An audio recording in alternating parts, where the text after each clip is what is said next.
Hello everyone. Namaste. Have a happy Holi. Today I'm going to talk about colors and about certain shadow aspects of life which prevents people from actually bringing colors and abundance in their life. Because what is Holi? Holi is a festival that is celebrated during the beginning of the spring season when people are going to plant crops for the summertime, and at that time there is usually a lot of flowering in tropical countries. So we use the colors that these flowers are providing in the spring season. It is during usually the spring equinox that we get Holi. So during this time, the equinox period is when these flowers that are blooming provide us the colors that we can use for Holi. So many people currently, after having experienced allergies from artificial colors, have started transitioning to use of natural colors. There are companies that are trying to celebrate festivals by creating flower agarbattis or flower a natural color, holy colors from flowers and vegetable extracts and things like that. I don't know exactly the details of all these different companies, that's why I hesitated a bit. But I have seen flower based incense stick companies and flower based holy color promotions online. I have personally not bought any of these products, but personally I've experienced some health experiences from simply buying flowers that we find in our market. The same flowers that if we offer to the god, and if from temples these flowers are being collected, these same flowers that I had a problem with will also have the problem in them as well. Because in our country, because we are a highly populated country in India, and also because most businesses operate in a mass scale globally there are certain things people do to raise plants that are considered as a norm for plants and vegetables. But in these norms are the harms hidden, which is the shadow side of using different things that people do in farming or gardening or home gardening efforts, and even organic farming related efforts.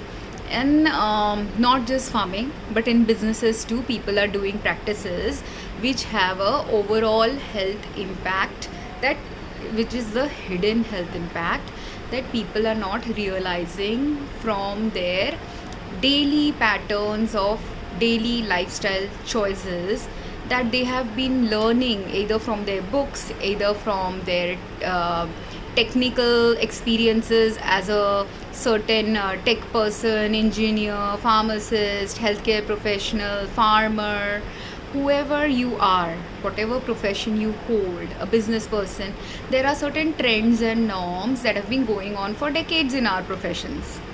But those same trends and norms that have been normalized for many centuries, many decades, have turned harmful for our health, which the ones who are sicker, the ones who do study about this intellectually or are looking at it at a social level rather than an experimental scientific level, they understand this more. They will understand this first, so that those social changes, healthcare changes, or the places where these thought processes can be now used to redirect our life to the right health aligned paths can come up.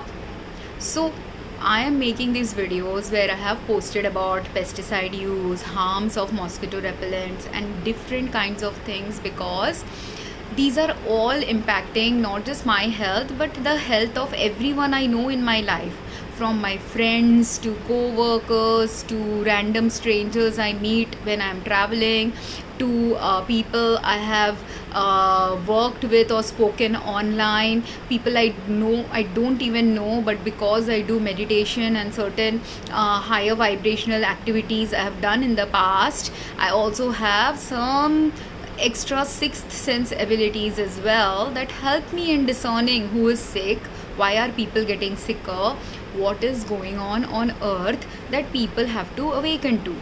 Like one newspaper article I saw was I'm kind of right now today in a little low energy from the celebration of Holi that is going on around here. Some high vibrational things are also going on with Holi celebrations, but low vibration things are also going on. Some high vibrational foods also I have eaten, that's why my skin looks clearer. But I have also eaten some low vibrational foods based on whatever is available in the market for me, all of which is impacting my health. So, like this, there are always many factors inside us and outside of us that influence our health. Same way, a flower that is raised in a garden that is going to now be sold by the people who are raising these flowers, they are going to be sold by the florists or the small scale flower vendors or a large scale retailer for Holi festival, or flowers that are going to be sold for other festivals in India, or flowers that are daily sold in India for pujas. This is a continuous practice that has been going on for centuries and decades, right? But why are people getting sicker, and why am I trying to address the darker side of these same flowers that have been used for so many decades and centuries in India, is because how we are raising the flowers has shifted and changed in a wrong direction. For me, a few years back, I was actually, when I was living outside India, I very rarely used to buy flowers. Sometimes I would buy flowers just to cheer myself up, but very rarely, like maybe once in 3-4 years I would buy a bunch of flowers. Maybe I'm inviting guests over, so then I would buy some flowers. Or maybe I'm very depressed and I thought, okay, these colorful flowers will cheer me up, so let me buy it. So like that, in my total 13 years of experience, I might not have even bought flowers for more than 10 times. And in those 10 times also, one time I gave some flowers to an aunt of a cousin's mother, and I gave it because I also felt she might need some cheering up. That's why I gave her some flowers. So gifting flowers in India also, sometimes I've bought flowers for friends or someone else, and very rarely have I bought flowers except sometimes during puja festivals. So it's not that I daily purchase flowers. But there was a time when I was doing some puja at home, or my level of puja is a very low scale minimalistic puja style. So there was a local vendor, flower lady, from whom I would buy some flowers. I was doing it constantly for like a month or 2 months, when I would buy flowers once a week from her. So at that time when I bought flowers from her, I never saw any problem with those flowers. At that time, the heat level in the place where I was living was not that high. This was all pre-COVID time, so 7-8 years back I used to do this. But in my house, while I was doing the flower thing, and I started also burning incense sticks sometimes, but other family of mine had incense stick related allergies and asthma problem. So I stopped using incense sticks. I would only offer flowers to God. Then when I became a little bit more nature aligned, what I was trying to also do, instead of buying flowers from outside, if trees have shed some flowers naturally that have fallen down from the trees, and if those flowers were good quality, I would just wash those good quality flowers and offer it to God, instead of going and plucking flowers from trees, because I thought that was a more kinder approach to the trees and plants. That if imagine when a mosquito comes and bites us, we get so irritated. We feel like hitting the mosquito. Sometimes we do hit a mosquito. Sometimes we use mosquito repellents to get that so that a mosquito won't come and bite us or won't give us a disease, right? So same way, if I am plucking flowers from a tree, and if the tree is resistant to giving the flower because the flower has not naturally bloomed yet, or whatever the reason is that the flower is still stuck on a tree, it has a natural purpose for the flower being still there on the tree. So if I go and pluck it, it is hurtful for the tree as well. But trees don't speak up.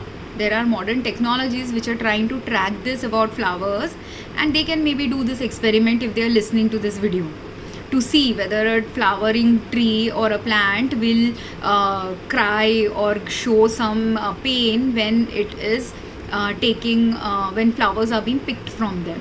So as a result of this, because I anyways don't do really too much deep, I'm not into ritualistic prayers. I'm into prayers, I'm into honoring God, but my way of honoring God is very simplistic and it works for me. That's why I have never been I had only had like 1 year 2 years of my life where I became very ritualistic, and then as a consequence of those ritualistic practices also I stopped them. Because what happens is, say you're not ritualistic, say you're not using incense sticks regularly in your life, and say there are many people in your family who have asthma problems from burning those incense sticks. Should you be doing it? What will be more abundant and health supportive for you and your family if you live with them is not using those things that are causing health harm to your family. And God will not care, because if God cared, would you does not God care for those who are not Hindus and those who don't use incense sticks for their prayers? God cares for them as well. So it is not the incense stick that brings us closer to God, or burning of an incense stick that brings us closer to God. It is the mindfulness we practice that brings us closer to God. Which, if you don't burn an incense stick, if you are a Hindu or a Christian, where a Christian doesn't burn an incense stick, or if you are non-denominational, you never pray to God also, if you are mindfully living your life, if you are mindfully and thoughtfully taking care of your family, that is more important to God. Taking care of your own family, taking care of earthly creatures, taking care of the needs of others. That is what we are here for. Otherwise we would have been a person who is singly existing on earth. Are we just a one person universe? No, there are billions of humans, there are millions of other planetary creatures which we don't mindfully observe. But if we start mindfully observing them, their pain, their troubles, it brings us closer in connection to God. So that's why I would not pick up flowers that often. And I didn't used to live in the same house always. This is my dad's house. I have my own place. I used to sometimes go and live in my own place. Now when I was living in my own place, again, even though I was becoming ritualistic at that time also, I didn't find any local flower vendors there very nearby to where I used to walk. That's why initially I only used to pray using incense sticks. That's the only thing I would burn. Or sometimes I would burn bay leaves, elaichi, some spices I would burn in the evening time with a little bit of camphor. And that would help me in keeping the mosquitoes away. And I would close my windows in the night time. That would also 99% of the days keep the mosquitoes away from me. And the 1% day that I found 1 or 2 mosquitoes in home, what I would do is I would apply a natural citronella based product on my skin to repel the mosquitoes that are biting me, or a odomos like product I would use, that a natural one, not something which has chemicals in them, but something which is made with plant extracts. I would try to use those plant based oils on my skin to prevent myself from getting bitten by a mosquito. This way I saved myself from inhaling large quantities of